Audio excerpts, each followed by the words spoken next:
exciting, yeah?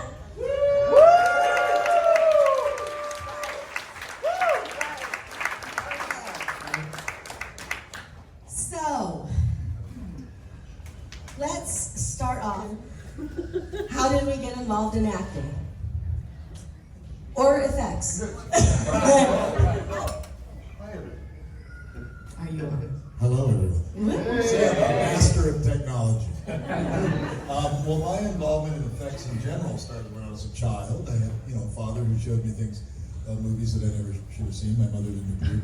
And, it's just a lifelong obsession, which ultimately led to one of the high points of my career, which was working with these fine people on Aliens. And I worked for Stan Winston at that time. And prior to that, I had worked with James Cameron at Roger Corman's New World Studios. And we did movies like Battle Beyond the Stars and Galaxy of Terror. And Jim kind of, cut his teeth on movies like that, which put him in a very good position to helm a film like Terminator, but then Aliens. And he kind of took the crew, which included myself and the Skotak brothers and some other folks, from those Corman movies and kind of applied them to Aliens. And the rest is history, and I'm very grateful to have been part of it. Hello, everybody. Hey. What was the question again? How do we get started in acting? Yeah, your craft. Oh, shoot. You know that I was saying, like something I didn't choose it, it chose me. My situation was kind of like that. I was a rambunctious student, let's say. And yeah, kind of the one that causes problems. And a teacher with a hard hand decided that I was going to be in her play. And I said, no, I'm not. She goes, yes, you are. I said, no, I'm not. Yes, you are.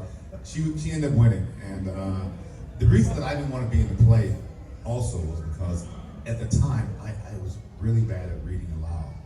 And I told her, I said, listen, I don't want to be in your play because I don't like reading in front of people. She says, well, we're going to do this thing called improv. And can you pretend? I go, yeah, I can pretend. She goes, okay then, that's what we're going to do.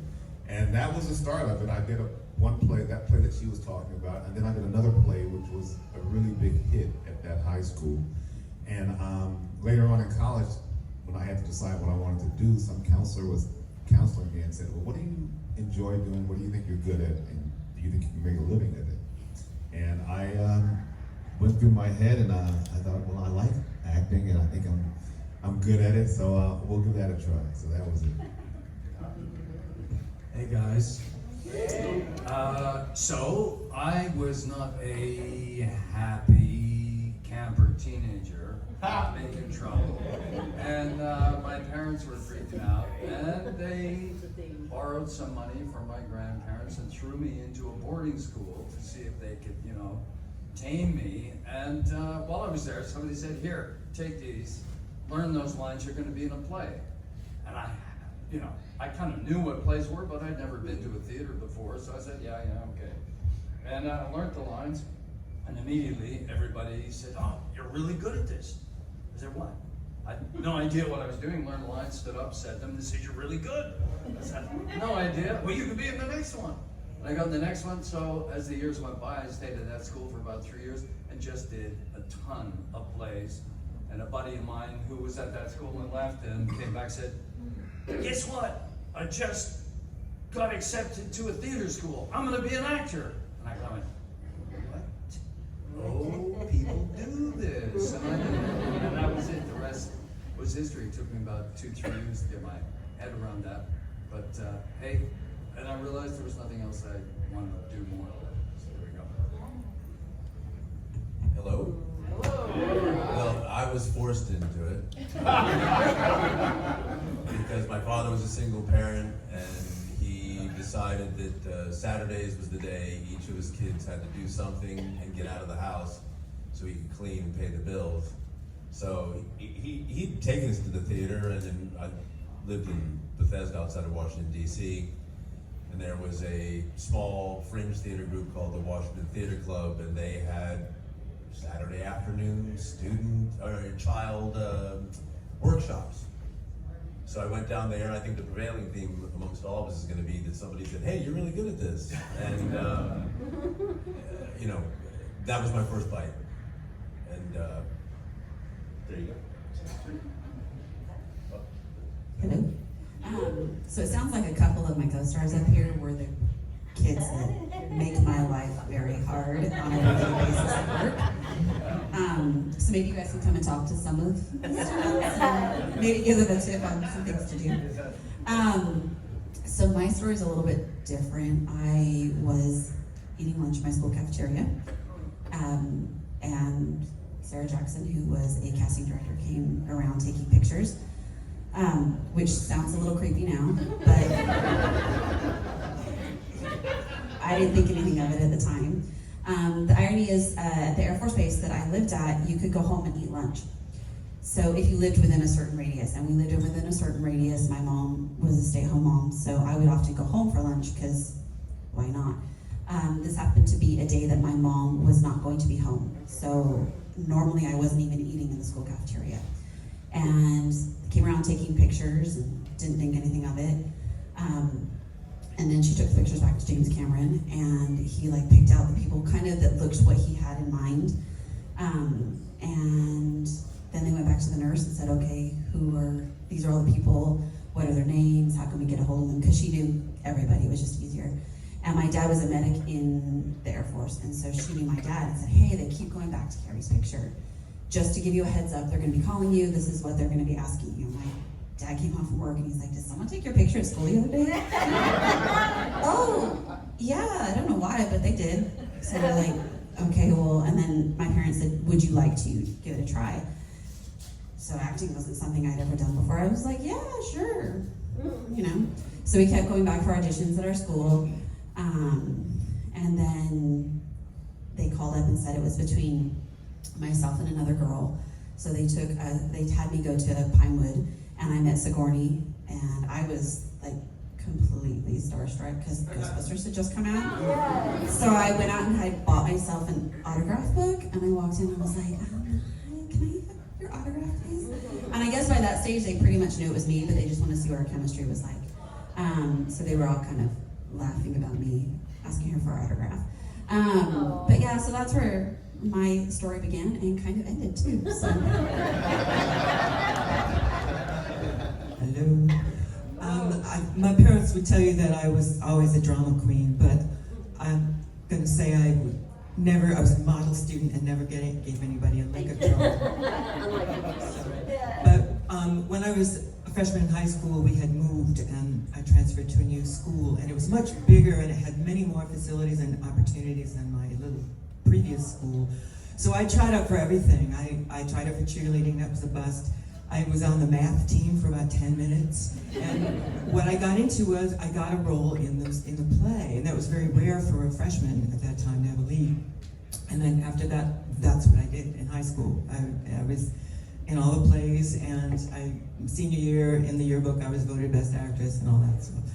So I guess it chose me for a while. Oh no, flip it all the way up. Start up.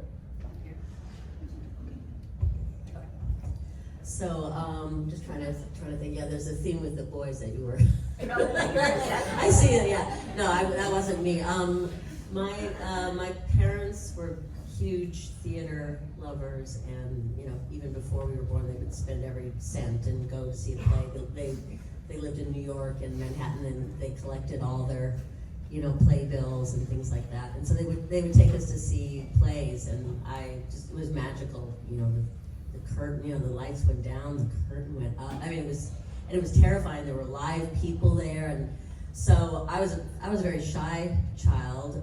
I never would go up and get an autograph from anyone. I went to those things. They go, now everybody go and get it. And I was like, you want one? No. I said, ugh. No, I don't want to do that. And I think it was right before I was in junior high. My parents went to New York for a trip, and my mother was at a bookstore, and she saw this book, and it had acting in the title. It says, Respect for Acting. Uta Hagen. No, she had no idea who Uta Hagen was. She's this incredibly famous teacher. It's an amazing book. But she said, oh, there's acting in the title. Let me get just that. Book. Yeah, it's incredible. It's an amazing book. Yeah, respect for acting. If you want to kind of maybe understand, how actors do it and what the whole. So I started. It's a very simple book, and I started to read it, and it was fascinating. And then I too found out that you could actually train to be an actor. There was something called a drama school where once I could finish high school, I could go and learn how to do that, and I was like, I'm in. Yeah, this is great. I come from a performing family, and my mother was an opera singer, and my dad was a violinist and conductor, and so there was a lot of. She was quite well known, so I didn't. And my youngest sister wanted to be an actress from the very beginning, and so I put it in the back drawer for a long time because it was an impossible act to follow. Because my mother basically had a gift that was undeniable, and I was like, I don't have it. And I was in international choirs and things like that. I was going to be an opera singer at one point. I was thinking about it. But my mother used to take us to New York too. And I went to see Jesus Christ Superstar. I was 12. Jesus Christ Superstar and the horse one. Equus. And Equus. Oh, wow. With Anthony Hopkins. And after I saw those two, I just went, I want to do this, but I'm not going to tell anybody. And I remember writing my grade 10 teacher, I want to be an actor, but I'm not going to tell anyone ever. And then I sort of carried on. I had this in my head and everything, and was more a sports guy. And then I did 1 year of university, and I just looked myself in the mirror and went, I'm going to be an actor. Aww. And I was actually, to be honest, I was depressed about it in that moment. I went, I'm going to be an actor. I'm like, it's so hard. What kind of future? How's it going now? Life is going to be so different. I was right. Anyways. You should read Respect for Acting, buddy. My cousin was in a drama school, a well-known drama school in England, and Mark went to the same school, and I knew nothing about them, but I auditioned for a whole bunch of schools, and I ended up going to England, because I thought, at every step I wanted to see, am I any good, am I like garbage, and I thought, I'll get an international experience out of it, at the very least, if I go to the school. And it turned out to be a much bigger experience living in England than I imagined. Life-changing. And so anyway, I carried on from there. And I stayed in England because things like Aliens were down the street as an audition. I mean, literally, incredible. The first audition I ever did was for Trevor Nunn and Andrew Lloyd Webber's Starlight Express, and I got it. It was like, I'm going to stay here for a while. Okay, so obviously we know we're all here for a very special movie. Do you remember the first scene that you guys shot? Yeah, I shot the scene with Paul Reiser coming down the corridor to visit Sigourney to say, you gotta come to the Planet Search. She says, no, take off, I'm not interested, So my first scene was no lines at all, coming, marined up, and Paul doing his weaselly, come on. And we get to the end of the scene, we rehearse or whatever, and we're shooting it, and I say, Jim, as we get to the end, I say, can I say thanks for the coffee? Pause. Yeah. And that was my first line, The first scene I ever did was the cafeteria scene, and that was the first scene I ever did on film. And I got there, and I walked up, and Bill Paxton goes, Danny Cash is in the house! Everybody, Danny Cash is here! He didn't know me at all. It's fantastic, actually. I'm not good for that.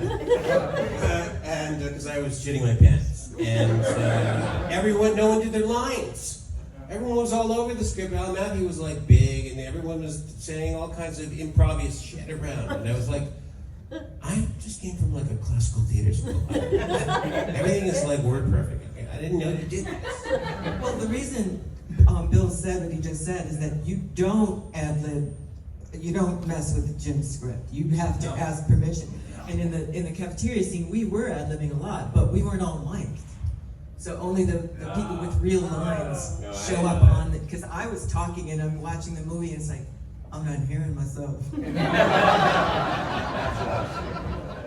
My first scene was, again, first scene ever in a movie, was walking into the nest with, the lineup of all of us walking in. And I had no idea what back to one was when they said back to one. I'm like, what? And Bill was right next to me. He goes, "You've never done this?" He goes, "Don't worry, darling. We'll learn while we earn." You'll learn while you earn. And then so he whipped his out, and that was the first, approaching the nest. That was the first day and going into it, and all that. So. Well, so my first day was obviously my first day on camera too. And I don't remember exactly which one was first, but it was at the very beginning. My first two ones that I remember would be like when I jumped in, when you guys were all trying to find me underneath the grates and I was like crawling around and all that kind of fun stuff. Because I remember that, and they were talking about having my stunt double do the one where they shot. I don't know who was shooting at me. Mark. Yeah. With Mark. I'm glad you didn't hit me. But when they went across, you could actually see my face more, so that I actually had to end up doing it. But I remember that scene, and then the scene with us in. The med Yeah. So those are the two, but I don't know which one was first. My first scene was my death mask scene. And never forget going to the soundstage, 4:30 in the morning, because it was a rather extensive makeup. And little segue here, there was somebody in the distance in the cavernous soundstage with a flashlight. Get closer, it's actually Jim Cameron at like 4:30 in the morning, taking notes. And he was so absorbed, I said, "Good morning, Jim," and he was just in another world. He didn't even reply. But going to makeup, get hooked up, I got wires up my leg, up through my costume, up through the death mask. One piece had a chemical that fizzed, one smoked, and one bubbled. And get thrust onto the set. I have to wait until they spray water to activate these chemicals. But, caveat, the chemicals are toxic. So I actually have to, this would never happen on a film set today. So I actually hold my breath, chemicals are going, Jim calls action, I've got a lit, live, real flamethrower that shoots flame 25 yards, that I'm supposed to direct directly at Jim Cameron and the DP.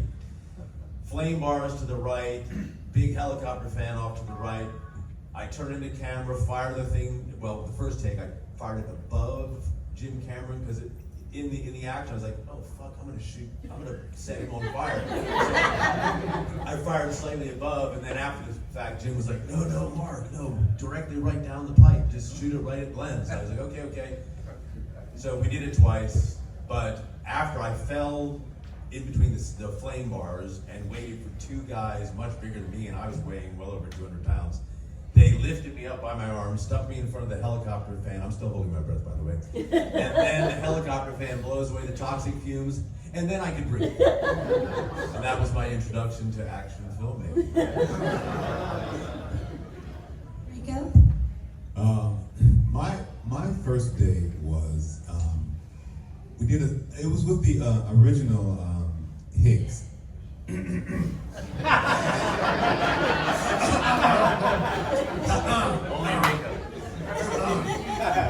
Anyway, a guy named James Remar, and one of the things that actors do often, if you have to be in a scene with somebody that you're supposed to be buddies, I try and find ways that we actually can be kind of buddies off screen, so that when we're on screen, it's a little easier. And it kind of worked because the original Hicks and I were kind of like cool. And so we shoot the first scene, and I remember walking around, and we were walking from the back of the set, and this was a set where we're in this little hot thing, and he has a little gun that he uses for special occasions or something like that. And I remember walking from the back and thinking, and seeing all the plastic and cardboard and wood holding the setup, and thinking fiberglass, and thinking, this is not gonna look much like anything on this camera. And I walk around, and all of a sudden, boom, you see the other side, which where you see, you feel like you are in a cave, or then they add the smoke and the atmospheric smoke and the 3 different types of slime, and all of a sudden it comes to life. And the weird thing about that was we shot that scene and we shot for a couple of weeks, and then Remar was suddenly gone, and this new guy comes in. Who knew, you know? So, and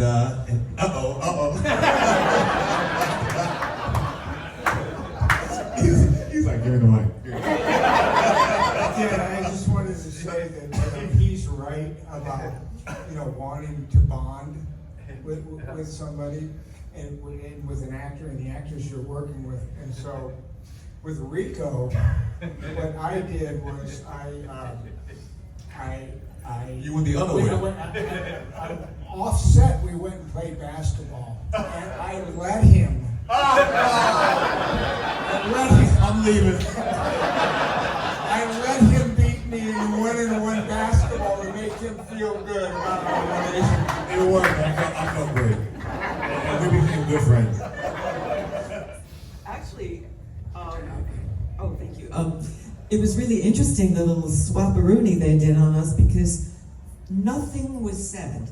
Nothing. We show up for work. We've been working with this guy for 2 weeks, and he was my squad leader, so I was on his team and everything. And we read the call sheet, and it's like, who's Michael Biehn? And the secretary looks up, blank face, he's Hicks. And we're all going, and everybody treated it that way, like, well, of course, this is the guy, like, as if we'd been working with Michael for 2 weeks. We were gaslit completely, like, I don't think I'm crazy. Am I crazy? They're very different, physically, and the voices are different. It was stupid. Very cool. Michael, Billy, and I did a movie. I think it was my first movie, maybe, or second, Lords of Discipline. So we spent, a couple of months together. Yep. And when I thought, Michael's coming. So Billy and Michael and I, we knew each other. It'll be absolutely fine. There's no problem. Michael's going to come in and just nail it, which he did. Yeah, I mean, in truth, the most admirable performance is Michael on a dime flying over and being on set. Was it 2 days? Oh man, 2 days. 2 days. Wow. And walks right in and nails it. I mean, honestly, really, really amazing. Most of us, you weren't even freaking out, were you? You were a movie star then, anyway. Most actors would be shitting themselves to have 2 days preparation. I mean, well, the thing about first of all, I had worked with Jim and Gale because I'd done the Terminator with them, so I was very familiar with them and felt good being around them. And Hicks is not a very yappy guy, I kind of had to look as tough as this one. I worked as hard as I could in the weight room to look as tough as this one. And I was fall asleep on the set. But Michael's in character. It was not every once in a while he smiles, he grunts. He puts 2 or 3 lines together. It was a pretty easy character to walk into. And again, and I'm sure somebody's already talked about the fact that the script and the relationships between the characters that are written in the script that Jim created are just phenomenal. And I think I've said this before, but this group of actors, we really have loved each other since we've done the movie. Mark used to have us all over on the weekends for he would cook and we were just the cast that there was nobody arguing, nobody bitching, nobody moaning, nobody was a star, nobody was not, we were just, it was a fantastic group, and it still is, and it's an honor for me to be part of the movie, which I believe it's Jim Cameron's best movie.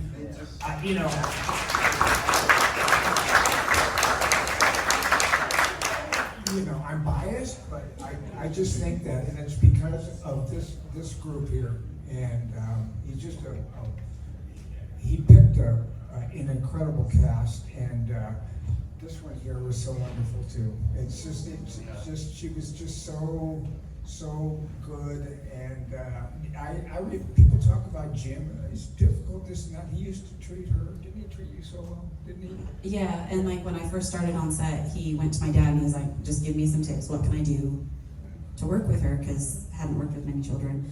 And my dad's like, Carrie will do exactly what you tell her to do. Just say XYZ, and she will do XYZ. And I pretty much am. And I know, like in that scene that we had where you were checking me out, I had to just stare off. But like, I mean, I'm naturally nosy, so I was like looking at everything else. And so James Cameron just came over. He's like, okay, here's a sticker. Just stare at that sticker. And so he would do a lot of things like that to help me.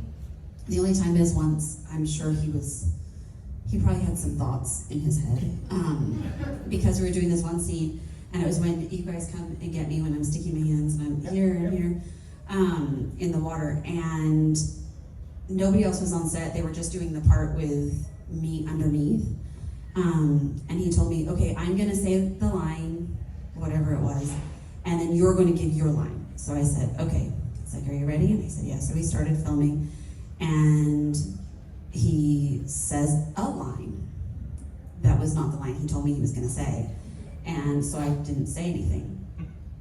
And then everybody's like kind of quiet. He says, cut. Carrie, why didn't you say your line? And I said, well, you told me you were going to say XYZ, and you said ABC. So you didn't say what you told me you were going to say. And my mom said she was like crawling under, because it was light, so everybody could hear me.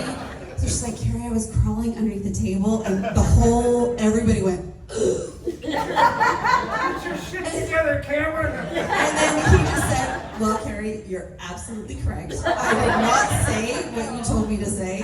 So, but I kind of wanted to follow up with something that you were saying about the cast. And for me, because it's the only movie I've been in, I thought that it was always like this. But since talking to other friends that I've met through conventions, like, it is not like, I always feel like it's a family reunion. I had a lot going on with my personal life this weekend. My daughter has homecoming, and my kids have races, and like all this different kinds of stuff, so I'm not going to be there to help her get ready. But coming here, I was like, no, I can't let everybody down. Like, I have to go and see everybody, because we don't always get that opportunity to see each other. So It seems like James created a family. Yeah. From an outsider's point of view, I just met you guys last month, but from watching you guys interact with each other, it just seems like a real genuine family that actually likes each other. We do. We all do like each other, except for Mark. Except for me. But other than that, we all I'm just love each other. No, I wanted to add that it was a really interesting experience for a young actor, because when I did the first scene with James Remar, and James had a very different kind of character than Michael came with, and I got used to that character being the character, and then Michael came in, and Michael was doing his thing, and it was so different, and it took me a while to appreciate it, and I didn't really appreciate it until I saw the whole film put together, and it was just a great experience, because sometimes you think somebody's good and then somebody else is not as good, and what you find out is that it's not good. It's this person is that and this person is that, and it opened my head up as an artist that you really can be good doing so many different things. It's just that whatever you do, you have to be committed and do that well. I remember listening to Sigourney, and she was a star by that point, and thinking, she acts so small. This is gonna be garbage. Like I couldn't believe she was so small. I don't know if you guys felt that way about her, but when I was witnessing it, I hadn't been on films before, and I thought, this is never gonna work. It was like whispering the whole thing. But there's also, I want to say something, it was a long shoot. You don't often, Michael maybe has done some 3-4 month shoots. We were on, 3.5 months? Something. And it was tough for all kinds of reasons, but not only that, the script is just, not only is it, I believe, like Jim's best movie by far, You don't get scripts like that. The number of times that scripts, and maybe if you're Tom Cruise or Tom Hanks, you'll get masterpieces arriving in front of you more frequently than other people. But when you go through it, it was kind of like baptism of fire for lots of reasons and the length. So we came out as a family, and the years go on, and it just gets richer for all kinds of reasons. And I always say it's Cameron. I mean, it's his genius. Yeah.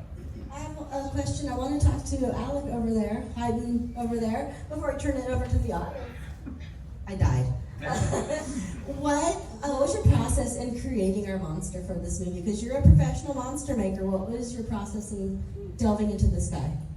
Well, Or girl, actually, right? you know, we started off, the process started by sheer terror when Stan said, hey, guys, guess what we're going to do? A sequel to Ridley Scott's Alien. And we're like, shit, us? We're working on something called Invaders from Mars right now. And they, you know, we knew Jim was, you know, we had heard about it a little bit. So when Jim came, he was full of confidence, of course, you know, and which is great because that's what you want out of a leader. So he's like, yeah, we'll fucking do this, you know. We're like, are you going to bring in H.R. Giger? And he goes, nah, I'm going to design the Queen myself, which was the new character. And we're like, you're going to, wow, the balls to like put yourself up to, you know, that.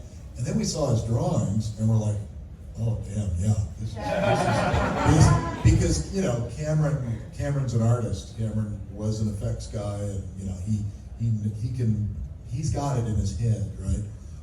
So we started working in Los Angeles before shipping out to London, and we did some things like, you know, there was going to be a miniature queen, so we sculpted the miniature queen. We sculpted the tail of the alien, the head of the alien. I sculpted the face huggers.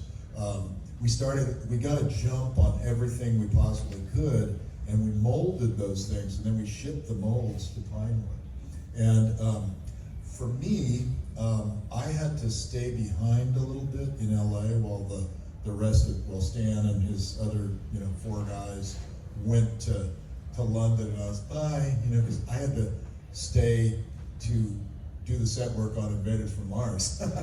So Stan's like, you're in charge. So what I didn't really, you know, I was bummed because I wanted to be with the gang, because like you all, we were like young kids who were like in this for real, right? And it was all, so I felt a little left out, you know, but then the Invaders experience was so valuable to me because it was such a difficult shoot, and it wasn't quite with the caliber of filmmakers that, you know, James Cameron puts together. And so I came to the set a little bit later, and you know, how this hope was built. You guys were shooting already, and Michael, I don't know how you could act with jet lag after 2 days. It was like 2 weeks for me. I was dragging like butter out, feeling terrible, and I wasn't contributing to the crew. You know? He was sleeping on set. Stan would never let me do that. But you know, all the effects of this movie were done pre-digital, pre-computers. It's all organic, it's analog. Yes, let's hear it. And that's why the movie looked great when it came out and still looks great to this day. It shows you what just the human touch and human ingenuity and craftspersonship can go a million miles, and there's many ways to do things, as you said in acting. There's a lot of ways to be successful. So it was just you know, and it's all been documented. I'm sure you guys have seen a lot of the behind the scenes, but it was a really great, and it was very successful. Although we, you know, until the screening, we weren't sure what was going to work, what creature was going to look cool, if, you know, I mean, you know, you live in kind of fear until you finally see it. And then you might see all your flaws in what you're doing. And you think everyone else sees it. Have you seen the, I love looking at the tests in North Hollywood in that alley for the Queen. Yeah. And you get like brooms and trash bags or something attached to the broom. The other thing I found was amazing was, just to piggyback on what you were saying, Alec, I remember when we were shooting, there's a lot of downtime when you're shooting. And there was this big monologue that Bill Paxton had for the drop ship. he was working on it. And a lot of times during the downtime, we would be talking or working out on weights or something, but Bill would be in the corner working that monologue. And I did not think it was going very well for him. And I remember thinking, like a bit like you thought, I don't think this guy is gonna work for him. And the film comes out, and he fucking blows up, and everything he did worked. And I think that's a credit to his hard work. It's a credit to Jim's idea of what this character was really like. And it's also a credit to somebody who probably doesn't get a lot of credit, is the editor. Because when the movie came out, I thought he stole the movie. He fucking stole the movie. Well, I have a question that actually arose last night. I was asked this by somebody, one of you. What was it like acting with a puppet or, an animatronic sort of creature? And I said, well, I didn't. I was grabbed by a real live stuntman in a rubber suit.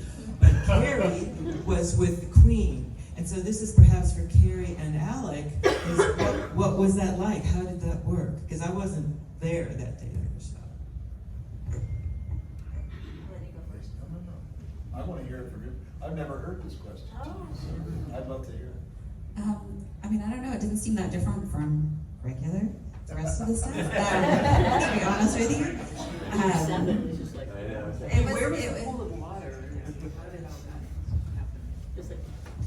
I don't remember exactly, so you probably remember more of that details. Yeah, like you were so young, you're just like in this world, like I guess this is what grown-ups do.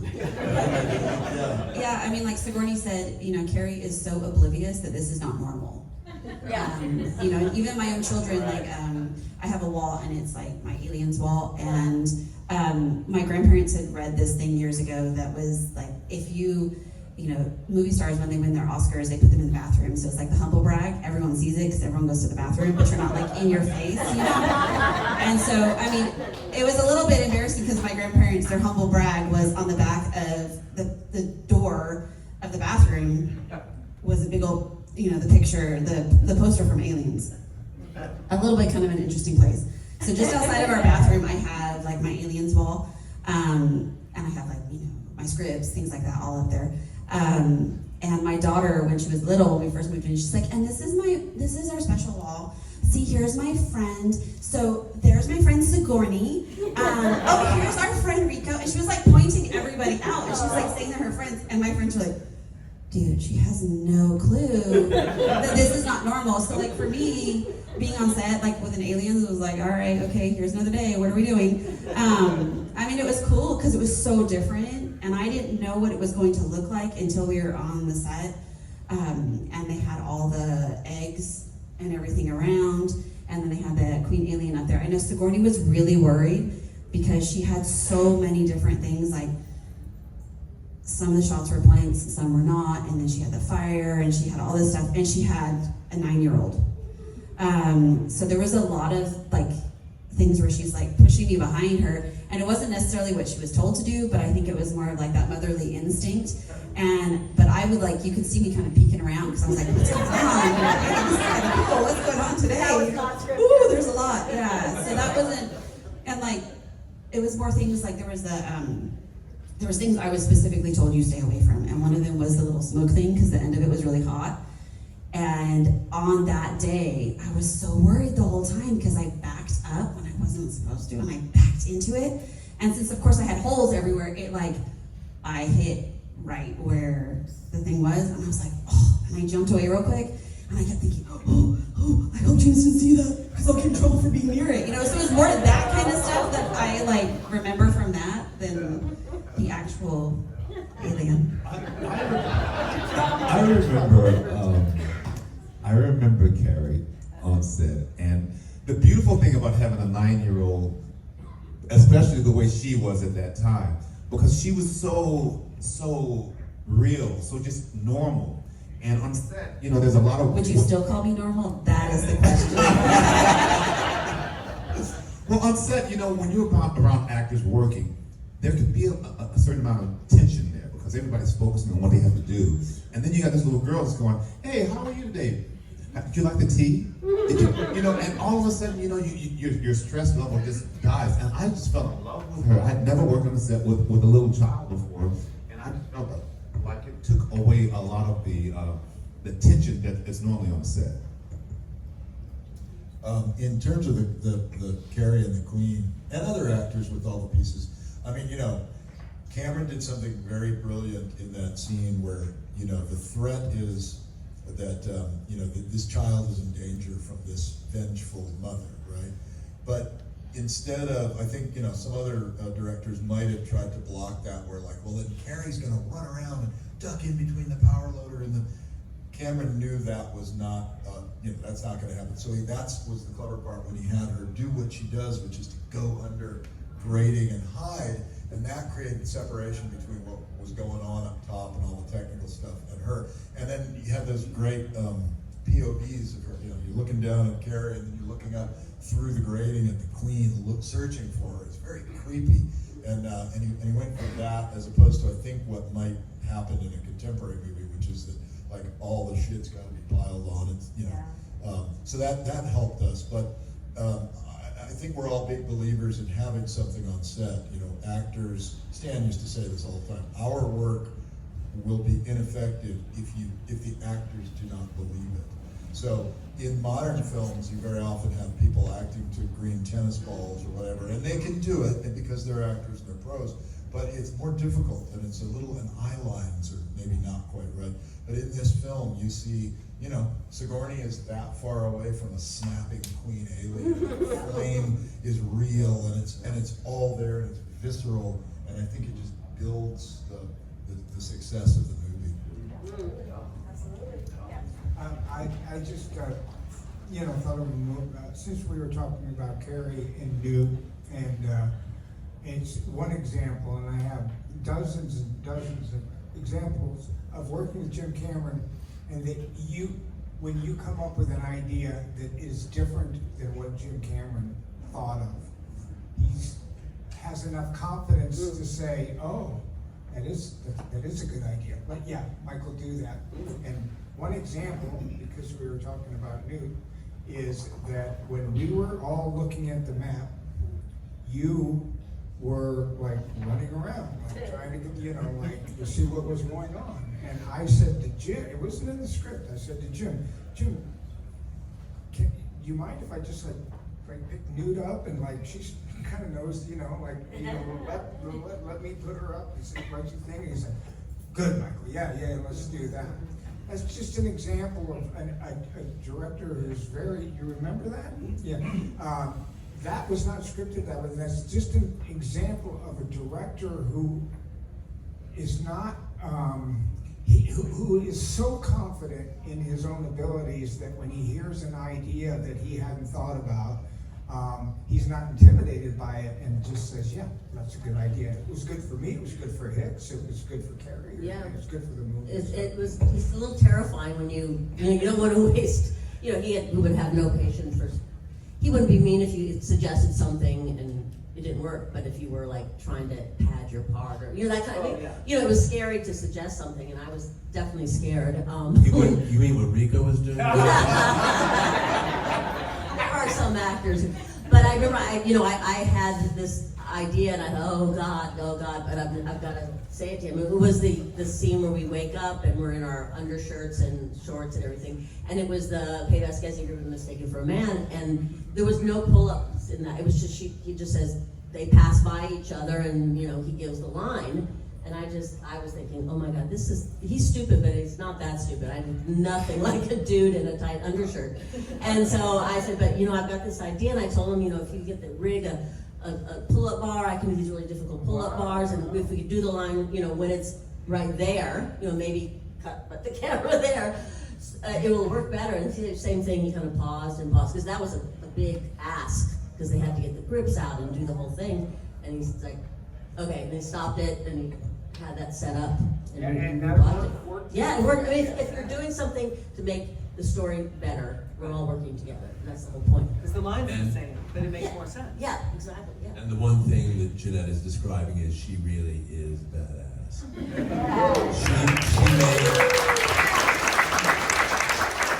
and all of us been working out like crazy. And Jeanette just did these behind the neck pulls like it was nothing. And she really made Ricco look bad.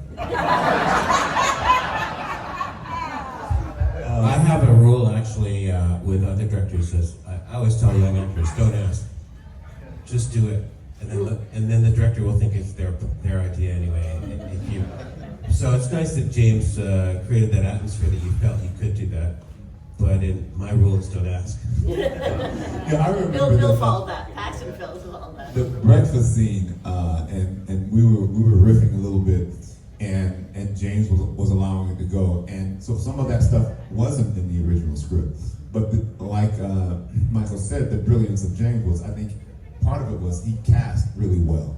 He knew what he wanted, and he cast well, and then he let them do their thing. And if it didn't work, he let you know it didn't work. But if you drop something in there and it worked, like say for instance, I got out of the hypersleep chamber, and I've been lying in it for a while they're trying to set up the mirrors so they can make it look like it's twice as many.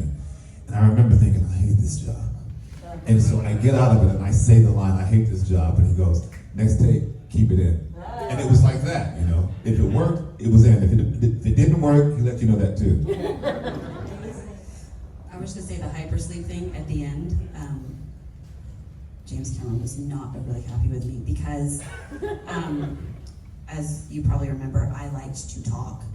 And so I'd be in there talking to Sigourney, because she's in the one next to me, and she'd be like, and I'd be like, and it would like fog up. And so I had to open it up. So they actually found like a little fan, and so I was allowed to talk as long as I like had the fan going the whole entire time. Because it was hot in there too. It was. So unfortunately, we only have a couple minutes left before I release you guys, but I wanted to, since Michael was so wonderful to join us, I wanted to ask you the question that I asked them when you walked in was, do you remember your first scene shooting? I don't. Do you remember your last? What's your favorite scene to shoot? In that movie? We have to reshoot. I think I had the most fun when I go up and look and we see the aliens and the aliens all fall out and we open up on them. So it was all of us with automatic. Guns are they're kind of fun. And with Jim, it was always full loads, and and so just all of us opening up on the aliens that day of shooting and guns and stuff like that. That was my favorite scene. That was such a fun day. Yeah. And there's another thing that I remember that when Billy, when Paxton, when they were dragging him down, I said to Jim, hey, because it wasn't blocked that way, and I said to Jim, it hits, it's this guy, and let me, can I get down there to try to save you? And again, Jim said, yeah, it's a good idea. So, of course I didn't, but at least I made an attempt to go after him. But that's a lot of fun. And the interesting thing about that section of the movie that we all had so much fun shooting was that Bill Paxton, it's so loud, and there's like fans going on, and with all the shooting, it was so loud. Everybody had earplugs in, or a lot of us did earplugs to protect our ears from the sound of the guns and everything. Bill was improvising during that scene, and so Bill was improvising. So when they got into post-production, Jim was looking at it, and Bill was talking, and so Jim said, Bill, what were you saying? He's like, I forgot. I was saying. And so they had to go back and really break it down and try to figure out what would fit in his mouth during those improvs. And it was probably, oh, you want some here?